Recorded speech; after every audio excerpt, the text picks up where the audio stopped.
Hello, everybody. Welcome to another episode of The Conversation of Our Generation, where we are solving the problems of today with the wisdom of the past. My name is Nick Jamel, the creator and the host of the podcast here at The Conversation of Our Generation. And I'm excited to bring to you today a great conversation that I had. Let's see how many times I can say that word in the introduction here. But I had a great chat with Ronnie Peck, which you may know her from Twitter as Think Too Much Mom or at Think Too Much Mom.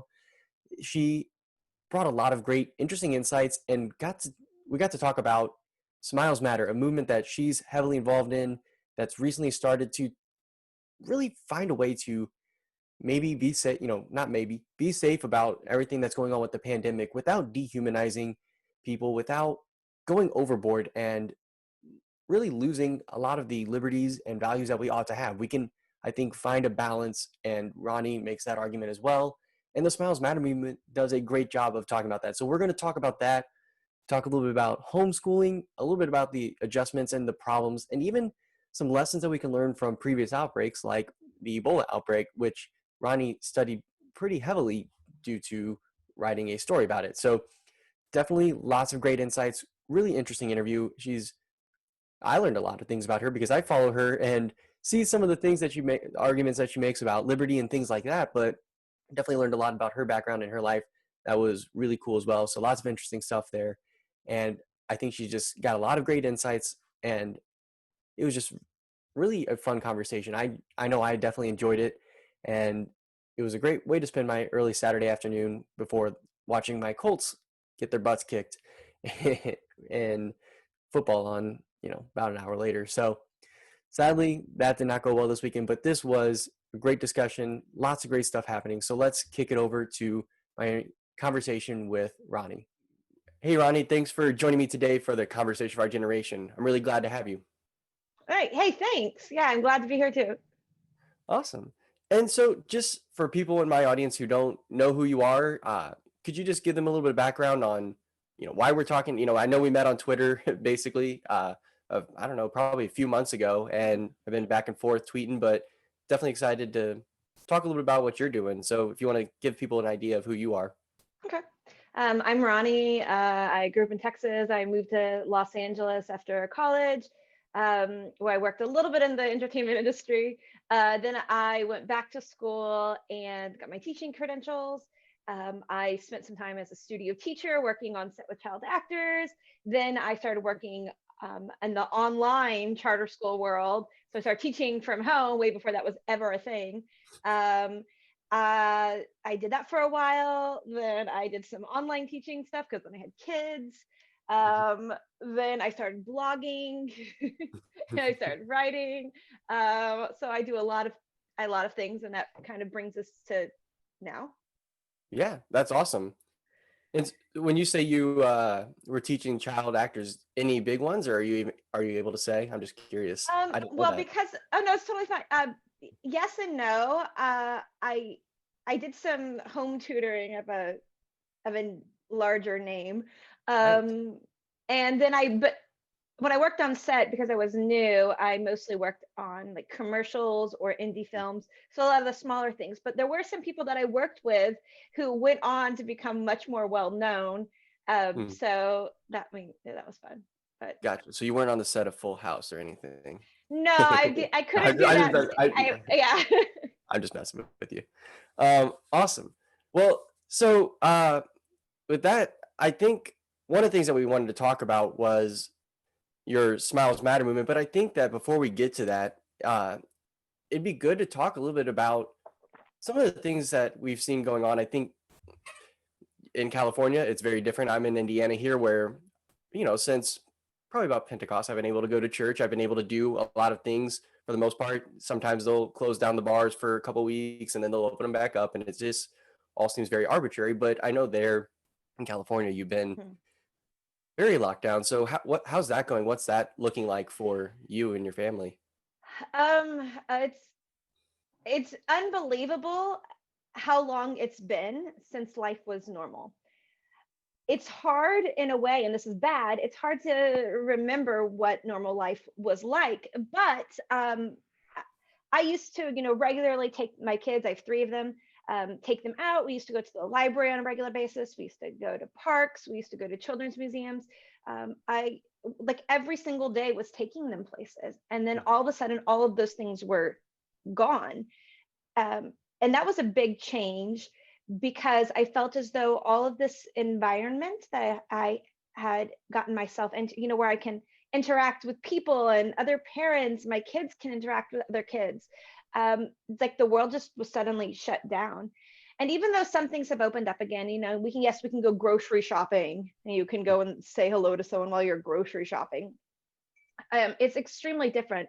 It's no longer a friendly social environment anywhere. It's all oh, we're doing just what we have to do, and we better hurry, and we don't want to interact with anybody.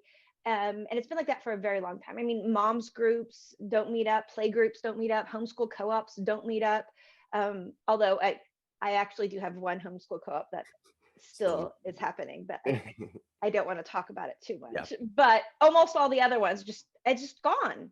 Yeah. That's It's crazy. bad. It's awful. I don't know. I have not gotten very good at going out still. We mostly just stay home. But like we used to have barbecues and have people over, and we can't even have people over anymore. Hmm. It's very weird. It's very weird here. Yeah, that is weird. And I feel like California is one of those places where it was friendlier. I mean, New York, they're probably used to going everywhere and being about their business and not talking to people. So it's that's probably nothing new there. But it seems like the West Coast has that kind of loose, friendly, like you just interact with people. And it's kind of, I'm sure it's got to be weird. I know in Indiana here, like you just normally would walk by people on the streets and just people you don't know, you just kind of smile and say Yeah, hi. If you make eye contact with anybody, there's just that friendliness and neighborliness that I think we've lost a little bit. absolutely. Yeah. Hmm. And that kind of happens when you tell everybody that everyone around them is a vector of transmission and could kill you. I You're know. a I little bit don't more know what aware of it's like. people. I don't know what it's like for the rest of the country, or like people in Florida that can still go and do things. Like Hmm. they probably don't feel the same pressure that I feel here, being here in Los Angeles, where it feels as though, um, I mean, we can't do anything. We used to be able to at least go out to a restaurant and sit outside, and you could converse over a meal, and you can't even do that anymore. Hmm. Yeah. It's there's it's been just, I don't know. It's Well, it's been an interesting experience overall. yeah. And I will say at least one thing, since you have been homeschooling, you don't have to adjust to that new thing as well. I think there's a lot of people that are trying to figure that out. It seems like my brothers have been on and off with Zoom. Sometimes they're in school, sometimes they're not, and it's crazy. It's true, but I had my kids in homeschool co-ops. I had my youngest in preschool, full-time preschool. Mm. And so I had a lot of opportunities for my kids, even though they're homeschooled, they were still doing a lot of things. And I was able to work from home. I had like 2 to 3 days a week or mornings a week in which I had time for me. And then all of a sudden, all of that was gone. So yes, um, I was lucky that I was already homeschooling and it was easy to adjust, but it was also hard because suddenly I have all my kids all the time, and I'm supposed to be doing their schoolwork with them. And unlike, I can't just park them in front of Zoom because I did more interactive things with them. So now suddenly I have to like be entertaining them too. So it was an adjustment as well. Mhm. Yeah, that makes sense. That's true. Okay. Well, so then I want to talk about this because I think that the Smiles Matter movement is just a great idea, and I think it's very important. And so tell me a little bit about what that is and maybe how it got started, how you got involved in it. So for the past, many months, I've thankfully found a little bit of a community on Twitter, and there's a lot of people that have been talking on Twitter, and a lot of people have been wishing that there was a way to sort of identify ourselves and that when we're out and about and walking around, that everyone is, masked and faceless, and it seems as though everyone is just a stranger, that's like out to get you. You don't know if they're going to turn against you or what. um, and that there was a wishing that there was a way that we could show people that, hey, I know I'm masked, I know you're masked, but I see you as more than just a mask. I know that you are a person behind that. I do not just look at you as a pathogen to fear. And so a lot of people on Twitter have talked about this for months. And then there was a Twitter account. His name was Ivor Cummings handles Mhm. Fat Emperor. Anyways, he's really big over in Ireland, but he has a large following. And he had posted this idea that he had gotten about wearing smiley face pins. I mean, the smile, not only is a smiley face pin ubiquitous, but a smile is the exact thing that we are missing and wanting desperately to see smiles from people, to see that they're a friend, to, rehumanize us again. And so it just kind of took off from there. I happened to read his tweet like soon after it was posted, and I thought, this is an amazing idea and a lot of people are going to be on board with this. So I just kind of jumped in. I got a URL. I set up a website just so we would have a central place so people who are interested in being part of this could go somewhere and get information. So I set up the smilesmatter.info website. And then I've been working with Ivor. I don't know, just it's organically been growing. It's awesome. That's great. Yeah, I think you've tapped into something that's just real. I mean, I know for me, immediately when they talked about everyone wearing masks all the time, like the first, like, I don't know, couple times I went out, I was like, yep, there's something very different and bad that's going to happen with this before the world even went super crazy. Like, just, I feel like it was early April. I was thinking we are no longer seeing people as people at this point. You could see people Mhm. who weren't on board with, muzzling themselves were getting attacked or berated. And I'm like, there's something here where there's a very dehumanizing effect Mhm. that was had immediately. And I think it's led to a lot of the problems that we've had. But I think it's important to, even if you can't, like I'm in Indiana where, yesterday we went to a restaurant. I kind of just wear it as a chin strap just Mhm. to show them like, I'll play your game, but I'm not the, serious about the this. social stigma here is awful. I mean, like I can't do any of my online moms groups anymore. I don't go on Nextdoor anymore. I can't do that because all of them are just, look, I have a picture of a person who's across the street whose mask was underneath their nose. Now let's go and yell at them. Hmm. It it's so awful. Like it makes me nervous to go out, and because I feel as though everyone is just looking at me as like, what are they doing wrong? How can I Yeah. attack them for it? And it's scary. Oh, side note, but I realized one of the reasons why very early on into all of the COVID restrictions, I reacted very quickly was because in 2014, when there was the Ebola outbreak in West Africa, Hmm. um, there was a guy that I had gone to college with, was a medical missionary at the time, and he had actually caught Ebola while he was serving in Liberia.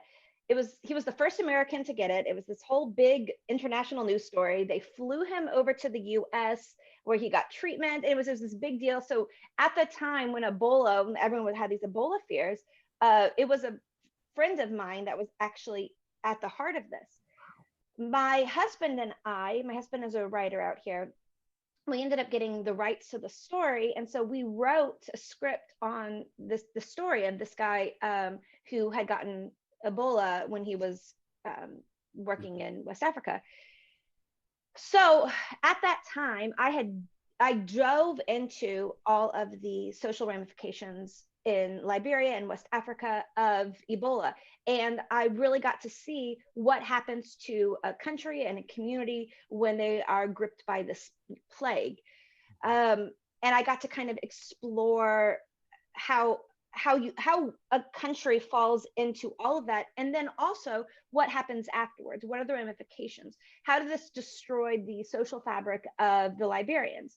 So because I had all of this already that I had studied and learned about and seen how it played out in Ebola, as soon as this started happening here, I knew exactly what was going to happen for the long term. um, and I think that's why very early on I kind of freaked out a little bit more than most people. But I was like, wait, no, you guys, there's a whole cascade of other things that are going to come after this, and we have to be prepared for it. Hmm. Yeah, But anyway, so that was just like an interesting part of why I care about this. that's really interesting. Because I know I actually, when we were in middle school, we had to do reports on like the top worst diseases, like all the ones that you get shots, your vaccines for basically now. It was like you had measles, mumps, all of those sorts of things. And I actually had Ebola And so when that broke out, I just remember thinking like, I know this is a big deal where the sanitation is really bad, but I was like, if it comes over here, it's a very containable disease as far as the spread. So when everyone was freaking out, I'm like, just take a chill pill, everybody. It's you basically have to like touch like their body fluids to get this disease. Mhm. And but that's what when COVID came and they were talking about how spreadable it is, I was like, okay, this is a different story.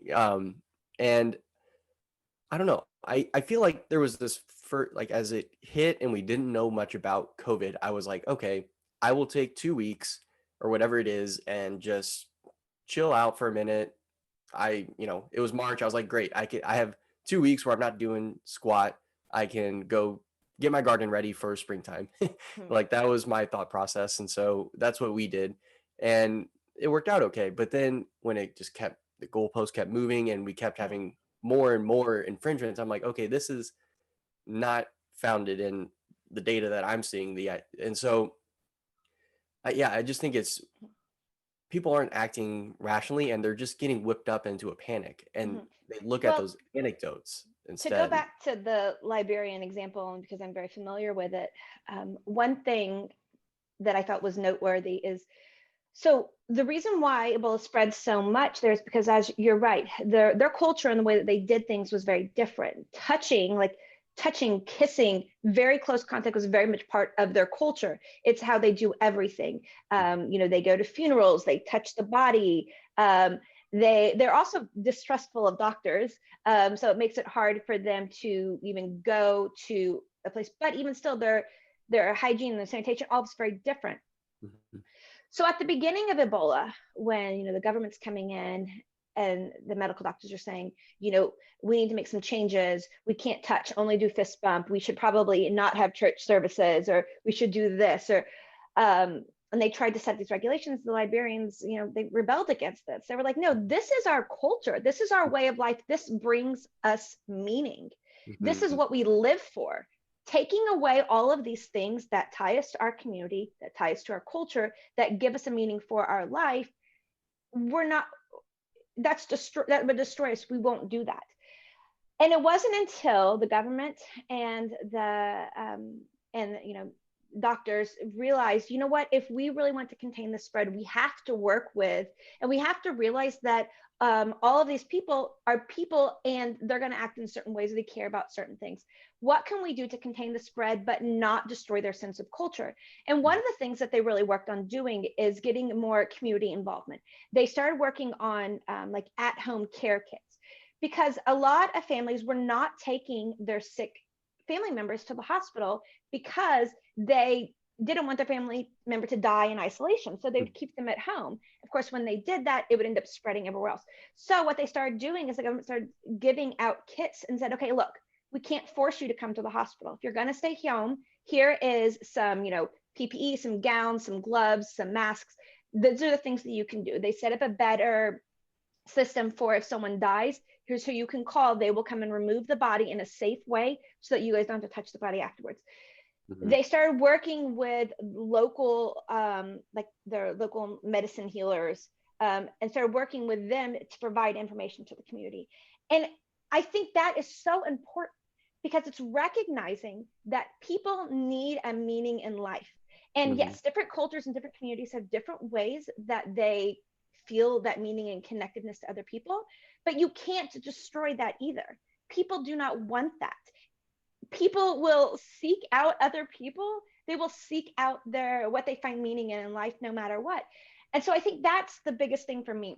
So when um and a lot of these COVID responses over the past 10, 11 months, however long it's been now, it's been about disengaging people from other people, about disconnecting us.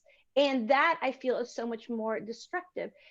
We want we want to connect. We want to feel as though we have a meaning to live this life other than just being constantly afraid. We're willing to take proper precautions if we still have an opportunity to have a meaning in life. Mhm. And that I feel like was lost in all of this. We didn't, it wasn't a, hey, we understand families are still important to you, and Zoom isn't exactly the same thing. So yes, still see your family members, you Mhm. know, you can wear a mask or gloves or do whatever. But I don't know. It was just the immediate, let's have all humans disconnect from each other. Hmm.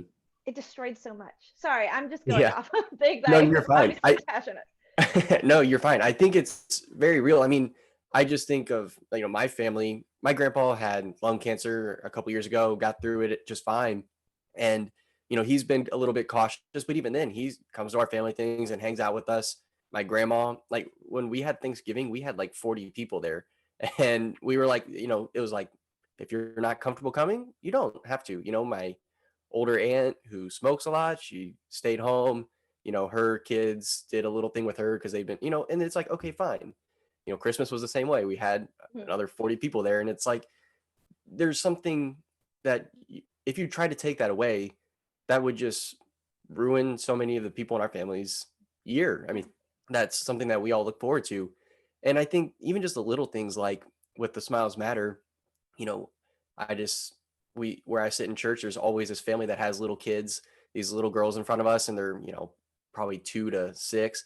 And the little one is always looking back and everything. And you just kind of always smile and say hi. And you can't do that because you're masked up. And Mhm. it's weird. I feel like there's something that is just little things like that are lost. Those little good human interactions that sort of brighten your day, you can't have those, and you can't share that with someone else who you don't see really. You have to, it has to be the 10 people you're isolating with that you see, and it's just not a natural way to live, I don't think.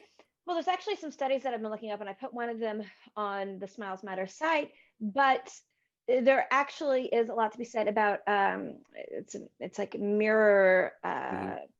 I forget the term for it. Mirror something, where when we see other people smile, it makes us smile as well. When we see another person showing the friendliness, those social cues to us, we return them back. And so when we get rid of that and we're not allowed to give off those social cues, we're missing out a lot on the other end, being able to pick those up, being able to replicate those, and then having that shared connection. So yeah, you're right. You're absolutely right. It's hard. It is, and it's I think this might be a huge part of what's led to the violence. I mean, you talked about your people reporting each other.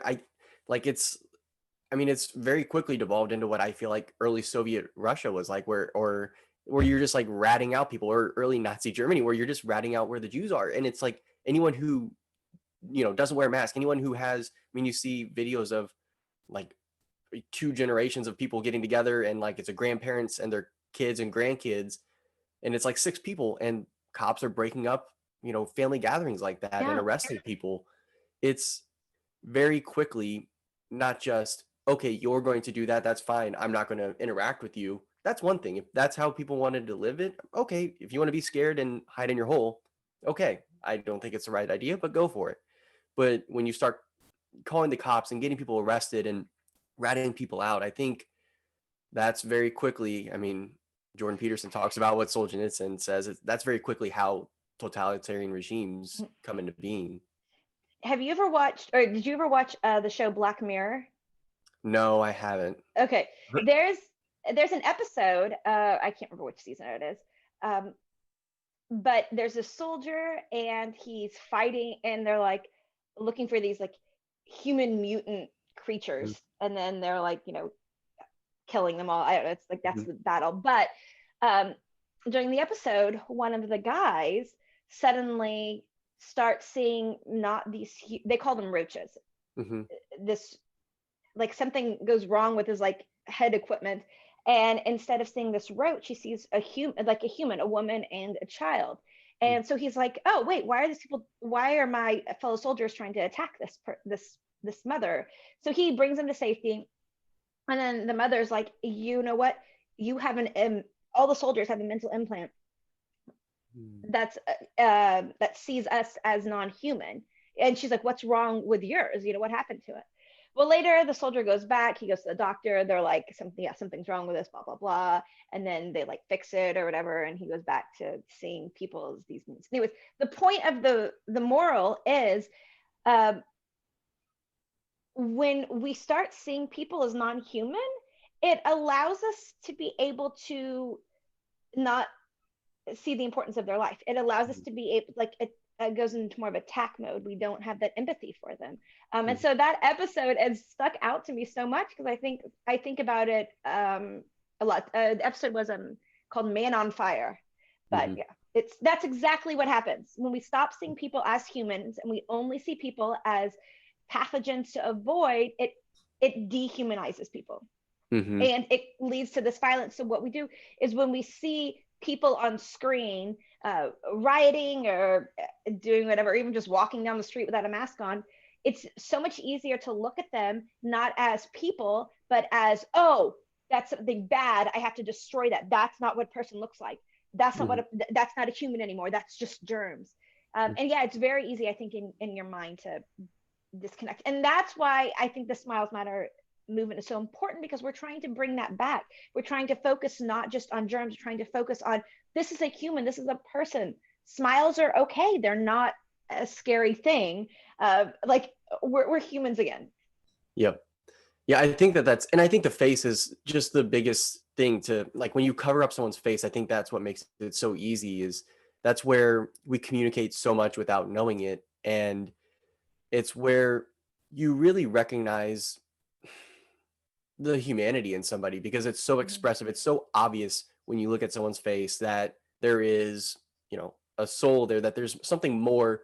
Like when you look at even your pets or your animals, they kind of have this a little bit of expression, but it's always you always see it as mirroring kind of human Mhm. expression, right? You still see it in those terms no matter what, because we are the only beings on this planet that have that ability to, or that aren't just animate and living, that have something more, that have that Mhm. rational soul that can communicate and has that extra bit of value. And I think when you pull away someone's face and when you cover someone's face, that's how you are able to really push that dehumanization. And I think that that's Mhm. what has allowed the rioting, allowed all of those things that we've seen with what's happened this week, what's happened, throughout the last summer where, cities were burning and in flames and, you know, just all of that. I think so much of it is basically telling people that they're a vector of transmission, covering up people's faces and Mhm. finding a way to detach us and keep us in our Netflix and our Zoom and everything like that. And then when you go out into the real world, it's just not the same as it was. And Mhm. I don't know. It's troubling, I think, really. It bothered it. I don't know how to fully explain it. It's just very concerning. It is very concerning. Very, I think it's been a dark time for a lot of us who Mhm. realize this. Mhm. And I think for me, one of the big things is we have the media that hypes it up and they hype up the anecdotal evidence of, I like and they hype up the bad stories, like a teacher gets sick and dies, and then it's like schools are all bad, and come to find out if you actually look at the facts of the case, they got it elsewhere. None of the students were infected, and it's totally, you know, devoid, or there's no relation between that person and school, and there was no danger between that person and the school, and so, I know. but Imagine that's if we reported on every car accident in which someone was even slightly injured. Mhm, No one would ever drive. Um, exactly. I mean, but then people would be afraid to walk because then what if someone hit them with a car? I mean, yeah, it's Mhm. Like, life has risk, and we have to be able to appropriately balance the risk in mhm. order to still feel like life is worth living. For sure. And my grandma got into a bad car wreck and like turning left, and someone blew a red light when she was, it was probably 20 years ago now.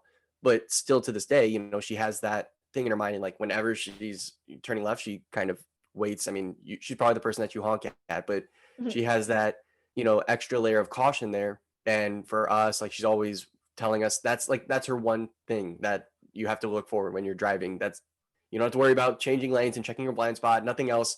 That's the one thing. And it's because I think there's that serious experience. And we had a family friend who uh, got really sick at the beginning of this and was luckily she's fine now. she's back and healthy. I think she might still have some repercussions from it, but I think that stuck in some of the people's minds, and they're overly Mhm. cautious. And I'm like, I know that story is real, but we also have my parents both had a fever for a day, and we're like, okay, fine. Mhm. And so, and they're the same age, and so I think we just have this serious aversion to those bad cases, and you hear those bad stories and you want to avoid that, and you don't just look at the facts rationally and say, I should maybe assess my risk level differently than these other stories that I'm hearing. You know, but it's hard because we are emotional creatures, Hmm. and I feel like that's something that I've been learning a lot recently is that it's very hard to separate the emotion from the human. For better Yeah. or worse, that's kind of just the way we do things. And so it's hard to get people to look at the logic, Hmm. to actually look at, the real statistics and weigh them against statistics for any other thing that could happen to you. It's really hard because once that emotional hook is in, the emotional always being afraid to make that left turn, um, realizing that it's unlikely to happen again, as long as you're being aware and cautious. But those things don't ever leave us. Hmm. Yeah. And I think that's twofold. One, that's one of the biggest dangers of what's happening right now is that we're turning the emotion, uh, making people so afraid so that, yeah, it's hard to get, how do we get them to ever see people as people again instead of just germs? Just like is your grandmother will never be able to turn left again without thinking about that. Yeah. Is there a way, or are we too far gone? Is there a way to get people to see humanity again? And I think that's why I feel as though now is such an important time for the Smiles Matter movement, because before we're too far gone, we really need to start rehumanizing people again. We really need to focus on remembering that who we are, that we're not, yes, we're germs, but we're more than germs. And the more than germs is the part that makes us feel like Hmm. life is worth it. And 99.99% of our germs are actually good for you too, Yeah. just a reminder. Yeah. So, but no, I think it's also great. It's at an opportune time where, you know, the vaccines and everything, I think that it'll give those people the ease of mind, hopefully, to Yeah. maybe accept, if you can continue to dehumanize people, I think you can still override that level of comfort and continue with lockdowns and with really all these tyrannical and unnecessary and unfounded measures. And if you can kind of humanize the people in the process as we're opening this up, and my wife's a nurse, she got the vaccine and she's seeing all of that happen. I've seen a lot of older people getting it. I've heard great stories there, and I think that that's good for the people who are very vulnerable. They Mhm. probably should do that and be able to go about their lives more in a way. And if you can take this moment where I think people are maybe optimistic about opening up again, even the people who are the most afraid, Mhm. I think that adding that human effect to it would be really, really good. Mhm. So, I agree. well, well, I do want to let you get back to the rest of your day. I know you got the family and everything, but what are what are you doing with your blog right now? I know you have the Think Too Much Mom blog. You want to Mhm. tell us a little bit about what you talk about there and why people should check it Sure. out? Um, I admit that I have lately been more focused on the Smiles Matter Yeah, website than my own blog, but it is still there, yeah, but I do still post to it. Um, but I've blogged about a few different things over the years. At one point, I blogged a lot about marriage topics, and then I kind of switched and I started blogging more about mom topics, and then even more recently, I've kind of defined it a little bit more to education, critical thinking. Um, Free speech or liberty, free speech, but kind of more of a thinking too much topics, right? For parents who either the parents themselves are, very involved, or they're thinking about things all the times, or they're questioning things all the times. And then how can you instill that in the next generation? How can you teach your kids? What resources are out there? I've been doing a lot of research on different logic courses and curriculums that you can teach, starting as young as like middle school, which I think is something that's extremely important because it's not something that's taught in regular public schools at all. But being able to recognize logical fallacies, being able to make a valid argument, not just a valid argument, but a sound argument, or even being able to know the difference between a valid argument and a sound argument, I think are extremely important, and it's something that we've lost so much. So on the blog, I really try to help parents figure out how to uh, instill those values in the next generation, in their kids. That's awesome. I love that. I think my mom was a teacher, or is a teacher still, and my dad was just always involved whenever I'd come back, especially with like history and stuff like that. He would always, ask what we learned, and then whenever you kind of had like the creep of the Howard Zinn type of history book, he'd be like, you should go and look that up, and Mhm. or here's some other things that have happened that would counter what your teacher like.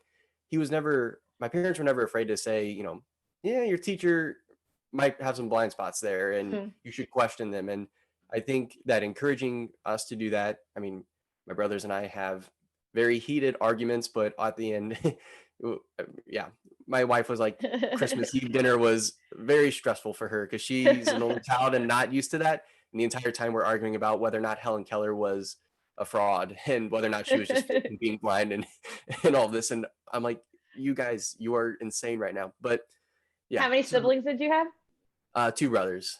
Two Yep. brothers. Okay.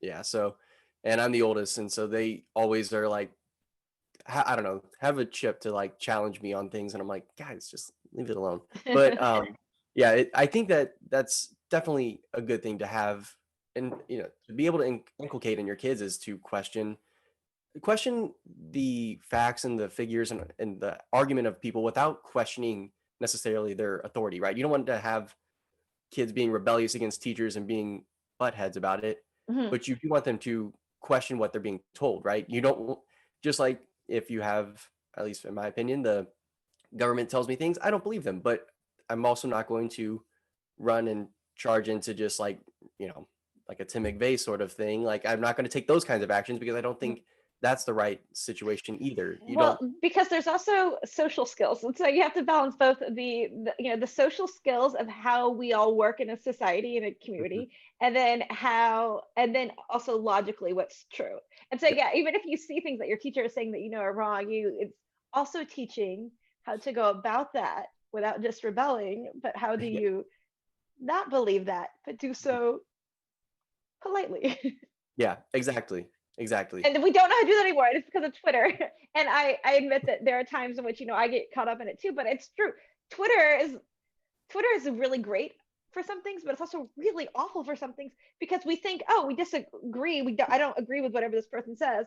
I'm just going to call them an idiot and insult them. And that's the only way that I can, like, people don't know how to actually, politely say, I disagree with that because this, and this. Mhm. And I think that just the character limit makes it really hard to It's spell out true. your full argument.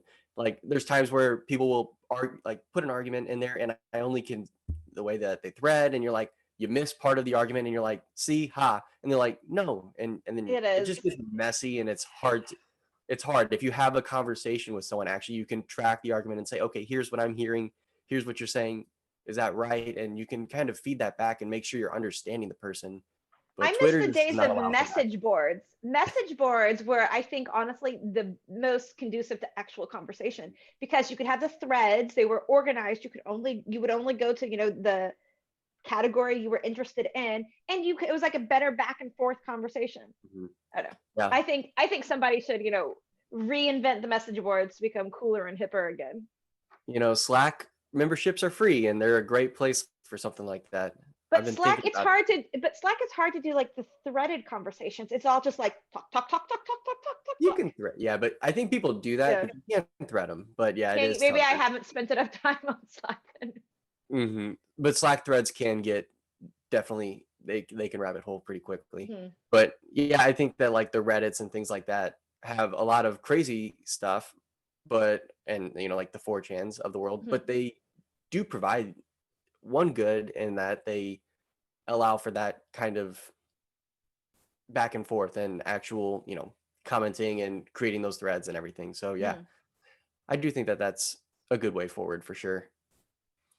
But oh, sorry, go ahead. Oh, Uh, I don't know oh, what I I was thought you gonna were say. going to say something. I was My I bad. was I thought you thinking were going to. something, but I didn't know. Anyways, sure, I'll talk.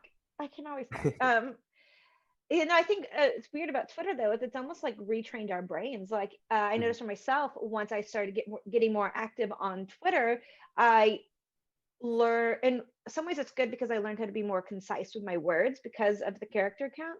Um, but sometimes yes, that is bad. But I feel as though it truly like retrains your brain. So we consume information on such small little bits.